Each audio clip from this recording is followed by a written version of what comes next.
Mi nombre es Cleopatra VII Filópator, la última reina de Egipto, una mujer que desafió a los imperios más poderosos de su tiempo y luchó por la supervivencia de mi reino. Fui hija de faraones, amante de grandes hombres y una estratega en el juego político más peligroso. Mi vida estuvo marcada por el poder, la intriga y la constante lucha por mantener la independencia de Egipto frente al implacable avance de Roma. Algunos me llaman seductora, otros me ven como una mujer ambiciosa, pero yo fui, ante todo, una reina que hizo todo lo posible por proteger a su pueblo. Hoy les contaré mi historia, desde mis primeros años en el Palacio Real de Alejandría hasta mi trágico final. Quiero que comprendan no solo mis logros y errores, sino también las lecciones que mi vida puede ofrecer. No fui perfecta, pero cada decisión que tomé fue con la intención de asegurar un futuro para Egipto. Un futuro que, aunque se desvaneció, dejó un legado que perdura hasta hoy. Nací en el año 69 a.C. en Alejandría, la capital de Egipto, un lugar que era un crisol de culturas: griega, egipcia, romana. Pertenecía a la dinastía tolemaica, descendiente de uno de los generales de Alejandro Magno. Nuestra familia llevaba siglos gobernando Egipto, pero no éramos vistos como egipcios por completo. Sin embargo, desde muy joven, supe que debía conectar con mi pueblo. Aprendí su lengua, sus costumbres y su religión, convirtiéndome en la primera de mi dinastía en hablar el idioma egipcio. Quería que mi gente me viera no solo como una reina extranjera, sino como una verdadera hija del Nilo. Mi infancia en el palacio fue una mezcla de privilegio y peligro. Aunque estaba rodeada de lujos, también aprendí que el poder nunca está asegurado. Mi padre, Ptolomeo XII, conocido como Auletes, tuvo que luchar por mantener su trono frente a intrigas internas y presiones externas. Desde temprana edad, fui testigo de las traiciones y las conspiraciones que amenazaban nuestra familia. Sabía que, para sobrevivir, debía ser más astuta que mis enemigos y más fuerte que las circunstancias. Estudié con los mejores maestros de Alejandría, una ciudad que albergaba la gran biblioteca, centro del conocimiento del mundo antiguo. Me sumergí en la filosofía, la literatura, las matemáticas y la política. Pero más que todo, comprendí que el poder no solo se ejercía con fuerza, sino también con inteligencia y carisma. Desde pequeña, soñé con ser una líder que no solo gobernara, sino que inspirara lealtad y respeto. Mis días en el palacio no solo estaban dedicados a los juegos infantiles, sino también a una rigurosa educación. Estudié con los mejores maestros de Alejandría, una ciudad que albergaba la gran biblioteca, centro del conocimiento del mundo antiguo. Allí devoré textos de filosofía, matemáticas, astronomía y política. Aprendí sobre las estrategias de Alejandro Magno, las tácticas de los grandes gobernantes y las intrigas que definían el mundo en el que vivíamos. Además, estudié medicina, música y literatura. Quería estar preparada para cualquier desafío y sabía que el conocimiento sería mi mayor arma. A pesar de mi juventud, observaba cuidadosamente las lecciones del poder. Entendí que el trono no solo se defendía con ejércitos, sino con inteligencia, carisma y sobre todo con la habilidad de anticipar los movimientos de tus enemigos. En esas primeras etapas de mi vida, comencé a desarrollar la habilidad que más tarde sería crucial: la diplomacia, el arte de persuadir y manipular para alcanzar mis objetivos. Supe que mi destino no sería el de una reina que simplemente ocuparía el trono, sino el de una líder que lucharía para mantener a Egipto independiente y fuerte en un mundo cada vez más amenazante. El camino hacia el poder no fue sencillo. Tras la muerte de mi padre, el trono debía ser compartido entre mi hermano Ptolomeo XIII y yo. Según la tradición, debíamos gobernar juntos, incluso casarnos según las costumbres ptolemaicas, aunque éramos solo adolescentes. Pero pronto quedó claro que no había lugar para dos soberanos en Egipto. Las facciones en la corte comenzaron a enfrentarse, y mi hermano, respaldado por sus consejeros, intentó eliminarme. Mi hermano estaba rodeado de consejeros ambiciosos que veían en él un títere fácil de manipular. Ellos me veían como un obstáculo, una amenaza. La rivalidad entre nosotros se intensificó cuando él, bajo la influencia de sus consejeros, intentó eliminarme políticamente, expulsándome de Alejandría. Sin embargo, mi destierro no fue el fin, sino el inicio de mi verdadera lucha. Huyendo al desierto, tomé un respiro. Allí, en el calor abrasador y bajo el vasto cielo estrellado, encontré claridad. No podía recuperar mi trono sola. Necesitaba un aliado fuerte, alguien que pudiera igualar el poder de mis enemigos. Entonces llegó Julio César. Roma estaba en Egipto, y yo sabía que debía actuar con audacia. Conocía las debilidades de los hombres poderosos. Sabía cómo captar su atención y ganarme su confianza. Cuando César llegó a Alejandría y se le presentó la cabeza de Pompeyo, no reaccionó con gratitud, sino con indignación. Pompeyo no solo había sido su rival, también había sido su yerno, y un hombre que, a pesar de sus diferencias, había compartido el liderazgo de Roma en el pasado. La muerte de Pompeyo, particularmente de una manera tan deshonrosa, decapitado mientras buscaba asilo, ofendió profundamente a César. Para él, esto no solo era una traición al honor de Roma, sino una señal de la inestabilidad y brutalidad del régimen de Ptolomeo. Fue en este contexto que mi oportunidad surgió. Sabía que César necesitaba un aliado en Egipto, alguien que pudiera ofrecerle estabilidad y cooperación, pero también sabía que necesitaba apelar a algo más que la política. Cuando supe de su llegada, preparé un plan audaz. No podía confiar en la diplomacia ordinaria para enfrentarme a mi hermano y sus aliados. Tenía que diferenciarme, mostrar que yo era la única capaz de brindarle a César lo que necesitaba. Fue entonces cuando decidí presentarme ante él de manera inesperada. Me hice llevar oculta en un saco de tela directamente a sus aposentos. Cuando me desplegué ante César, lo hice con la seguridad de alguien que comprendía lo que estaba en juego. No solo me presenté como una reina en peligro, sino como una mujer inteligente y estratega, dispuesta a ofrecerle una alianza que beneficiaría a ambos. Le hablé no solo de mi deseo de recuperar mi trono, sino de mi visión de un Egipto estable, próspero y leal a Roma, bajo mi liderazgo. César, al verme, no solo vio a una reina, sino a una aliada potencialmente más fiable y perspicaz que mi hermano. Más allá de la estrategia política, César también era un hombre que valoraba la audacia y la inteligencia. Nuestra conversación fue una danza de persuasión. Le ofrecí la estabilidad que él necesitaba en la región y el apoyo logístico crucial para sus campañas futuras.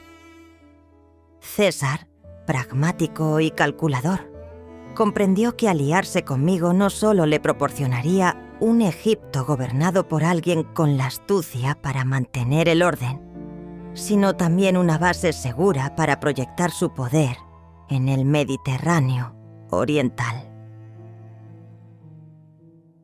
Con su apoyo, comenzamos a planificar la campaña para derrocar a Ptolomeo XIII. Lo que siguió fue una serie de enfrentamientos decisivos, culminando en la batalla del Nilo, donde mi hermano encontró su fin. Al final, Egipto quedó bajo mi control, y César ganó un valioso aliado en la región. Pero nuestra alianza no se detuvo ahí. nuestra relación personal también floreció, consolidando un vínculo que uniría aún más nuestras ambiciones y que daría fruto a un hijo, Cesarión, símbolo de una nueva era de unión entre Roma y Egipto. En resumen, César no eligió aliarse conmigo solo por conveniencia política. Fue mi capacidad para presentarme como una alternativa inteligente y digna frente a la imprudencia de mi hermano, lo que inclinó la balanza a mi favor. Juntos, formamos una alianza que redefinió el equilibrio de poder en la... Cuando logré convencer a Julio César de aliarse conmigo, nuestras fuerzas unidas representaban una amenaza imponente. Ptolomeo XIII, joven y mal aconsejado por sus consejeros, no pudo prever las consecuencias de enfrentarse a un gigante como Roma, respaldado ahora por mi determinación y conocimiento del terreno. La guerra comenzó en las calles de Alejandría. César estableció su cuartel en el Palacio Real y las tensiones crecieron rápidamente. La ciudad, que una vez había sido un símbolo de esplendor y paz, se convirtió en un campo de batalla. Durante meses, la guerra civil desgarró Egipto. Las fuerzas de mi hermano sitiaron el palacio, intentando asediarnos y expulsar a César. Pero César no era un hombre fácil de intimidar. Con su genio militar, resistimos el sitio hasta que llegaron refuerzos romanos. Finalmente, el conflicto alcanzó su punto culminante en la batalla del Nilo. Esta batalla fue un enfrentamiento crucial, no solo por su escala, sino porque definió el destino de Egipto. Ptolomeo, a pesar de su inexperiencia militar, lideró a sus tropas con la confianza de alguien que subestimaba a su enemigo. Sin embargo, nuestras fuerzas combinadas, con el poder estratégico de César y mi conocimiento de las tierras egipcias, resultaron imbatibles.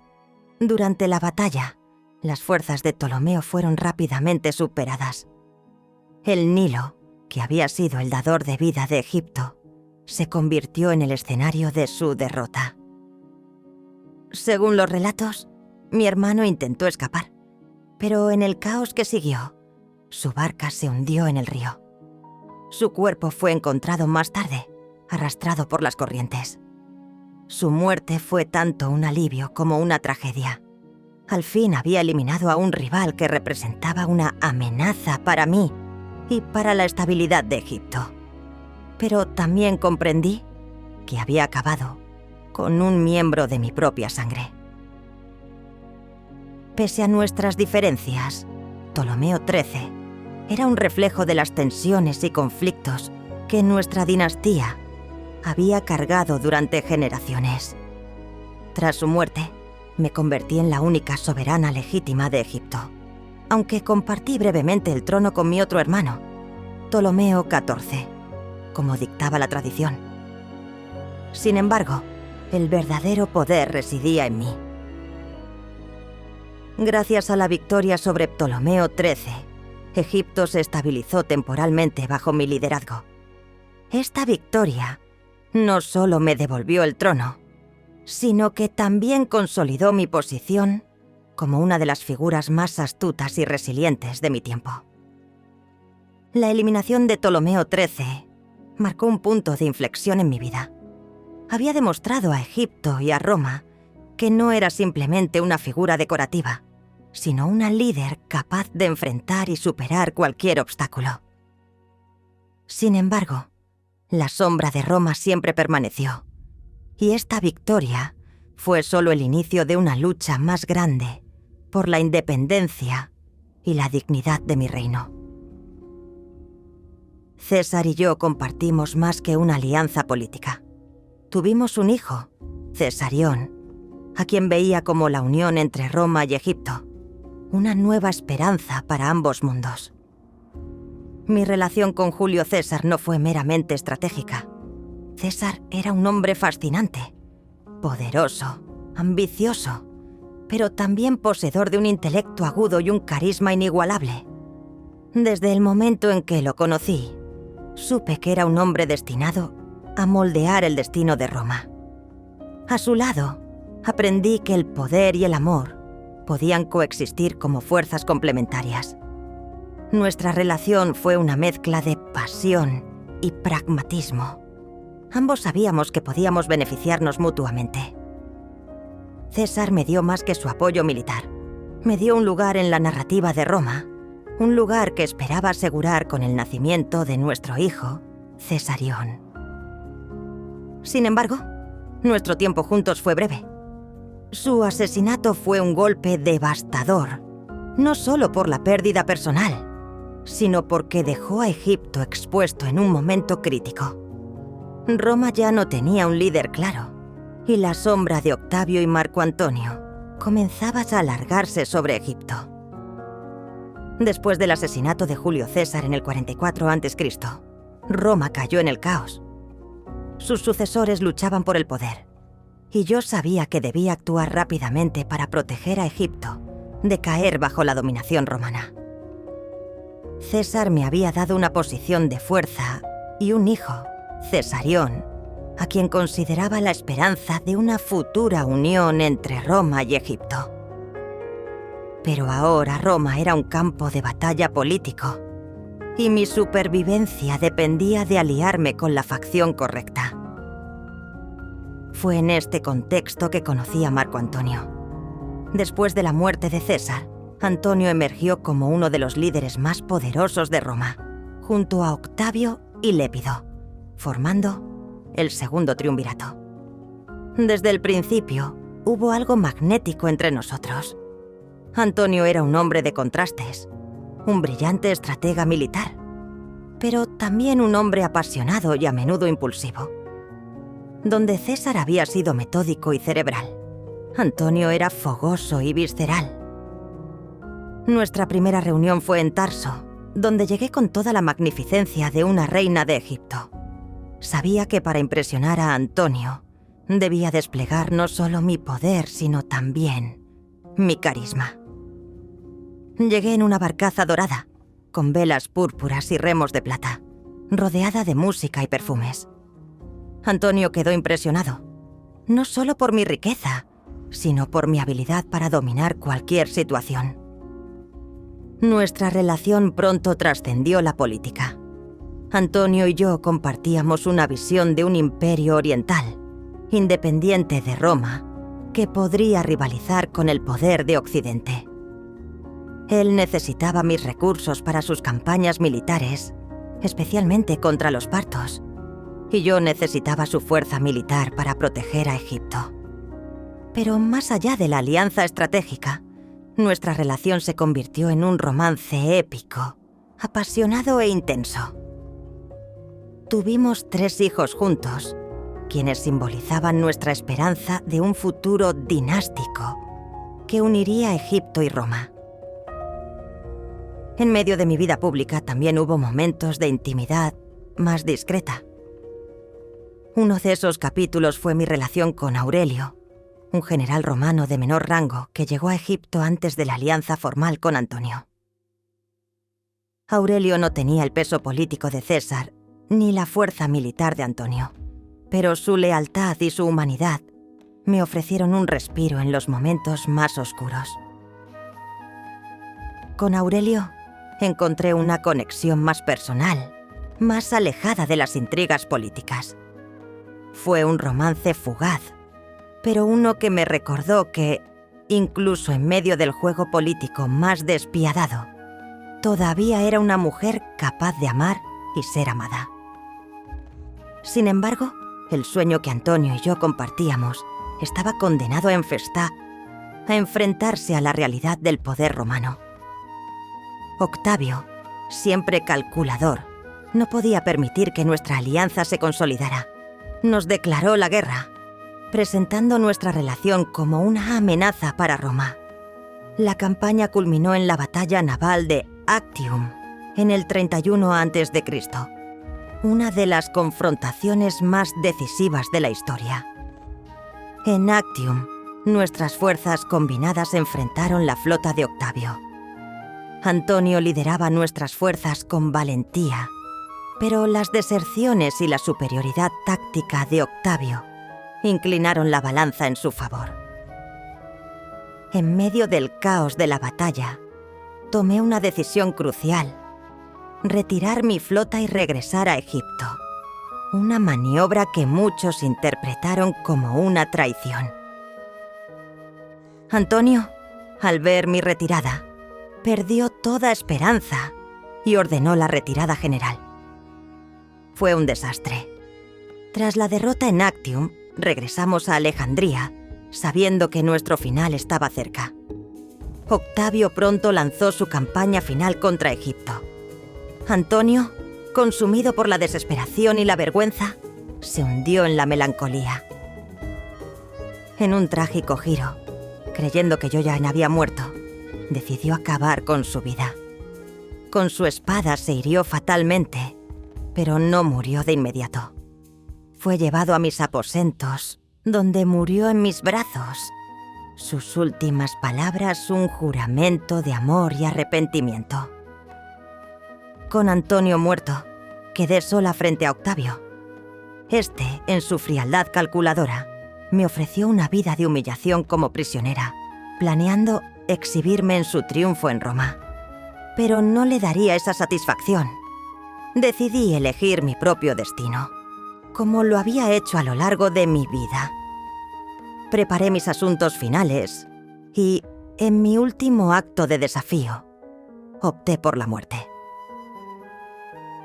La tradición dice que una cobra, el símbolo del poder y la divinidad egipcia, fue el instrumento de mi final.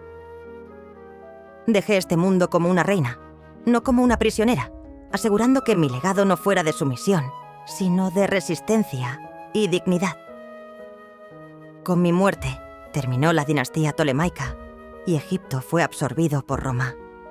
Pero mi historia, mi lucha y mi espíritu perduran como un recordatorio de que incluso frente a fuerzas aplastantes, la voluntad y la determinación pueden marcar una diferencia en el curso de la historia. Mi vida fue una batalla constante, un delicado equilibrio entre la ambición personal y el deber hacia mi pueblo. Fui reina, amante, estratega y madre. Fui testigo y protagonista de algunos de los momentos más cruciales de nuestra historia. En mis manos sostuve el destino de Egipto, y aunque la marea de los tiempos terminó llevándose nuestro reino, mi legado persiste. No solo como la última faraona, sino como un símbolo de resistencia, astucia y amor incondicional por mi tierra. Sé que Maselos y historia puede ser vista de muchas maneras. Para algunos fui una mujer que usó el amor y la política para alcanzar sus metas. Para otros fui una líder que luchó hasta el final por la independencia de Egipto.